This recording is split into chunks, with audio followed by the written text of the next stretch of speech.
MLA को तब तक पीएसए लग ही नहीं सकता है जब तक ना गवर्नमेंट की कंसर्ट हो, खासकर स्पीकर साहब राथर साहब की कंसर्ट ज़रूर ली होगी गवर्नमेंट ने। पीएसए लाया भी एनसी नहीं है, इन्हीं के दौर में ये आया है। ये कश्मीरियों को मारने के लिए जो कानून बनाया है, जितने भी कानून बनाए हैं, चाहे वो टाटा हो, पोटा हो, जितने भी कानून कश्मीरी मारने के लिए बनाए हैं, ये एनसी के दौर में ही इलेक्शन होते थे। तो ये एनसी वाले क्या करते थे, जो इनके साथ नहीं होता था, इनके खिलाफ होता था, इनके अपोजिट में खड़ा होता था, उसको पुलिस से ये तंग करवाते थे, उनके बेटे बंद करवाते थे। सेंटर को और इस पीएसए लगाने में आपस में कोई जोड़ ही नहीं है। ये तो शर्म है यहाँ की जो सीएम है, जो हर वक्त जिन्होंने वोट भी लोगों से लिए कि मैं पीएसए का कानून जो है इसको ख़त्म करूँगा, तो बदकिस्मती है। और उसने इसको सपोर्ट भी दिया है, जब वो एमएलए बना उसके बाद हमायत की एनसी को। तो ये तो लोगों को बचाने के लिए निकला था, मगर बदकिस्मती ये है कि इसके दौर में और आप असेंबली का स्पीकर जो है राथर साहब, मुझे नहीं लगता है कि तब तक किसी एमएलए को पीएसए लगेगा जब तक ना स्पीकर साहब का या चीफ मिनिस्टर साहब की कंसर्ट मुझे लगता है इसमें ज़रूर होगी।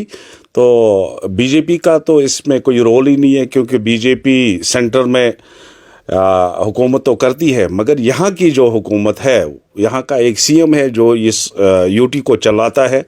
और मुझे लगता है कि ये बदकिस्मती है कि इनके दौर में जो और वो शख्स जिसकी पार्टी ने इसको हिमायत की है, इसको सीएम बनाया है, और उसी को इन्होंने पीएसए लगाया, ये शर्म की बात है। सर, हर एक पार्टी देखो, भाजपा का इसमें कोई रोल ही नहीं है। भाजपा यहाँ हुकूमत में नहीं है, भाजपा यहाँ अपोजिशन में है। मगर जो पीएसए लगाने वाले हैं, देखो ये आज की डेट में कोई नॉर्मल बंदा नहीं है, आम बंदा नहीं है, ये एक एमएलए है।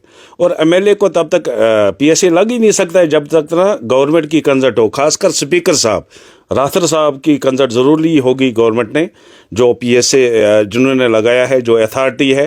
तो बीजेपी का और इसका आपस में कोई जोड़ ही नहीं है। मुझे नहीं लगता है कि ये तो शर्म वाली बात है। जब इलेक्शन में एनसी आई थी, आपने सुना होगा इनके सभी लीडरों ने जब ये लोगों के पास जाते थे वोट मांगने के लिए, तो ये बोलते थे कि ये जो कानून है पीएसए, हालांकि पीएसए लाया भी एनसी नहीं है, इन्हीं के दौर में ये आया है। ये कश्मीरियों को मारने के लिए जो कानून बनाया है, जितने भी कानून बनाए हैं, चाहे वो टाटा हो, पोटा हो, जितने भी कानून कश्मीरी मारने के लिए बनाए हैं, ये एनसी के दौर में ही बने हैं। बीजेपी ने, जब से बीजेपी 11 साल से हमारी दिल्ली में हुकूमत है, कोई नया कानून आपने नहीं देखा होगा जिससे कश्मीरी को तंग करें। हाँ, ऐसे कानून ज़रूर लाए बीजेपी ने जिससे आम शहरी को कोई तंग ना करे, उसको कोई बेगुनाह किसी को जेल ना भरे। ये इसमें बीजेपी का बड़ा आम रोल रहा। उसका आपने देखा ग्राउंड में भी, यहाँ पर जब इलेक्शन होते थे तो ये एनसी वाले क्या करते थे, जो इनके साथ नहीं होता था, इनके खिलाफ होता था, इनके अपोजिट में खड़ा होता था, उसको पुलिस से ये तंग करवाते थे, उनके बेटे बंद करवाते थे, उनके रिश्तेदारों को उठाते थे। तो फिर बाद में उन्हीं को छोड़ के जब तक वो आमादा नहीं होता था मैं एनसी को सपोर्ट करूंगा। आपने देखा बीजेपी के दौर में जो भी इलेक्शन हुए, चाहे वो पार्लियामेंट का हुआ, असेंबली के हुए, पंचायत के हुए, आपको एक भी जगह पे जे.एंड.के में ऐसी शिकायत नहीं होगी किसी पुलिस वाले ने किसी को तंग किया, किसी एसएचओ ने किसी को तंग किया।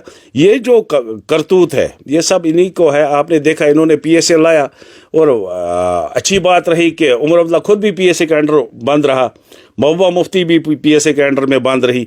ये इन्होंने वो गरीब को मारने के लिए लाया था, मगर इन्होंने, मैं शुक्र खुदा का करता हूँ कि इन्होंने भी उसका मज़ा चखा है।